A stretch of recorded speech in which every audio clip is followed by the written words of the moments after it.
Oke, selamat datang semuanya. Kali ini kita bakal bedah tuntas cara pandang kita soal kekayaan.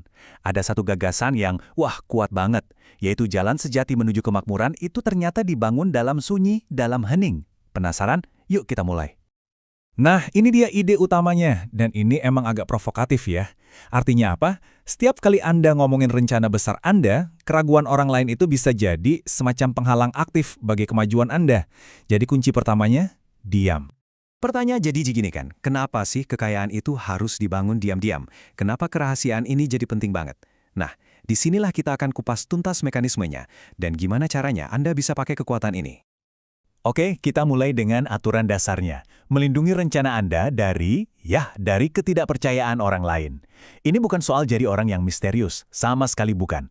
Ini soal melindungi energi kreatif Anda. Pikirin deh, setiap kali Anda coba jelaskan visi besar Anda ke orang yang enggak sepemahaman, itu sama aja kayak Anda membuka pintu buat infeksi keraguan. Energi yang harusnya buat membangun, malah habis buat ngejelasin, buat membela diri. Capek kan? Nah, ini perbandingan yang menarik banget. Ada dua tipe orang nih. Pertama, pria yang mengumumkan rencana. Dia ini hidup buat dapat pujian, kekaguman, tapi akibatnya energinya terkuras. Kedua, pria yang mencipta dalam diam. Dia hidup untuk pencapaian dan malah dapat energi dari situ. Jadi, yang satu cari validasi dari luar, yang satu fokus ke realisasi di dalam. Pilihan ada di tangan kita kan? Dan ini bukan omong kosong loh. Lihat aja contoh-contoh ini. Henry Ford, dia bertahun-tahun ngutak-atik sendirian di lumbung. Thomas Edison, nggak usah ditanya, ribuan kali gagal sendirian di labnya. Bahkan pohon ek, dia butuh bertahun-tahun nguatin akarnya di bawah tanah sebelum menjulang tinggi. Tetangga ngetawain Ford, teman-temannya Edison ragu. Tapi apa mereka debat? Enggak, mereka fokus, membangun. Jadi intinya apa? Intinya ini, biarkan hasil kerja keras Anda yang jadi pengumuman. Biarkan kesuksesan Anda yang teriak paling kencang.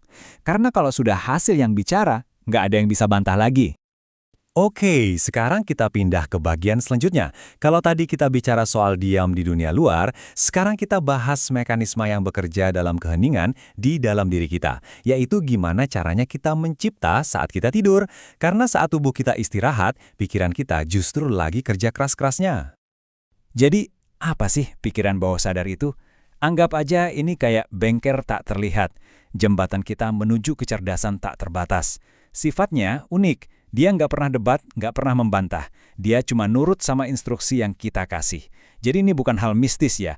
Ini lebih kayak alat rekayasa mental yang sangat presisi. Nah, ini dia kuncinya. Kenapa? Karena ini adalah jendela kritis itu. Saat di mana Anda ngasih instruksi terakhir ke pabrik mental Anda sebelum manajer sadarnya, yaitu pikiran sadar kita, tertidur. Apapun yang Anda tanamkan di 5 menit ini, itulah yang akan dikerjakan semalaman penuh. Terus gimana caranya? Ada 4 langkah praktis. Pertama, lepaskan semua kekhawatiran. Benar-benar lepasin. Kedua, tunjuk penjaga baru untuk pikiran Anda, yaitu pikiran soal keyakinan, syukur, dan tujuan. Ketiga, tanamkan tujuan Anda. Rasakan seolah-olah itu udah tercapai sekarang juga. Keempat, yang paling penting, lepaskan. Percaya aja kalau semesta lagi ngatur semuanya buat Anda. Jadi, Anda bukan cuma tidur, Anda lagi aktif membangun masa depan. Inilah yang disebut hukum kontinuitas mental. Pikiran kita itu nggak pernah berhenti bergerak. Jadi tugas kita adalah mengarahkan gerakannya. Mau diarahkan ke kemakmuran atau ke kekhawatiran. Simpelnya gini, kalau Anda tidur sambil ngeluh, ya Anda lagi memprogram hari esok untuk lebih banyak keluhan. Dan lagi-lagi, ini bukan cuma teori. Tokoh besar seperti Andrew Carnegie, dia nulis tujuannya tiap malam. Dan sering banget, dia bangun pagi dengan jawaban yang selama ini dia cari-cari. Jawaban yang nggak ketemu pas dia mikir keras seharian. Dia percaya sama pekerja diam di dalam dirinya untuk menyelesaikan masalah. Oke, bagian ketiga.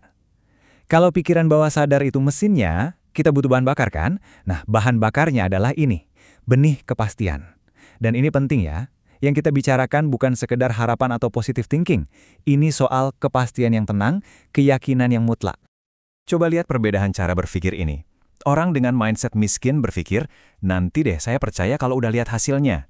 Sebaliknya, orang dengan mindset kaya berpikir, justru karena saya percaya, hasilnya pasti akan muncul.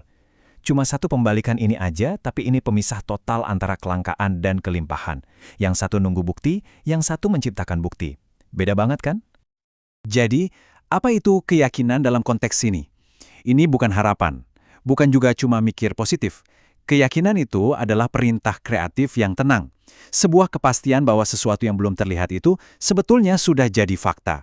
Ini adalah keputusan aktif, bukan keinginan pasif. Ingat ini, yakinan mendahului fakta. Sebelum segala sesuatu muncul di dunia nyata, keyakinan kita sudah memanggilnya untuk ada. Jadi, keyakinan yang nggak terlihat itu selalu jadi penyebab pertamanya. Dunia yang kita lihat ini cuma efeknya aja. Kayak jembatan. Itu udah jadi dulu di pikiran insinyurnya, jauh sebelum benar-benar dibangun. Terus gimana cara melatih keyakinan ini? Ini dia panduannya. Pertama, tentukan dengan sangat jelas apa yang Anda mau. Kedua, bertindak seolah-olah itu semua sudah selesai. Ketiga, cara bicara, cara berjalan, cara ambil keputusan harus seperti orang sukses yang Anda tuju. Keempat, jangan pernah, never ever ngomongin kegagalan, bahkan cuma buat bercanda. Terakhir, ulangi kepastian Anda ini setiap hari. Ini bukan soal pura-pura, ini soal menjadi. Oke, bagian terakhir. Sekarang kita gabungkan semua konsep tadi menjadi sebuah panduan praktis sehari-hari. Gimana caranya hidup dalam ritme? Karena yaitu, membangun kekayaan itu bukan cuma soal ritual sebelum tidur, tapi tentang cara kita menjalani hidup setiap detiknya. Ada 3 prinsip inti di sini. Pertama, ritma. Ini soal percaya pada waktu yang tepat. Kedua, sirkulasi. Memberi dengan bebas untuk menerima lebih banyak. Energi itu harus berputar. Ketiga, refleksi. Dunia ini cermin. Dia ngasih kita apa adanya diri kita, bukan apa yang kita mau. Jadi, ini bukan aturan kaku. Ini lebih kayak arus yang harus kita ikuti. Ini soal ritme. Orang yang maksa panen sebelum waktunya itu nunjukin kalau dia nggak percaya sama hukum alam. Jadi, kita harus percaya bahwa setiap hasil itu ada musimnya. Kalau ada penundaan, itu bukan penolakan.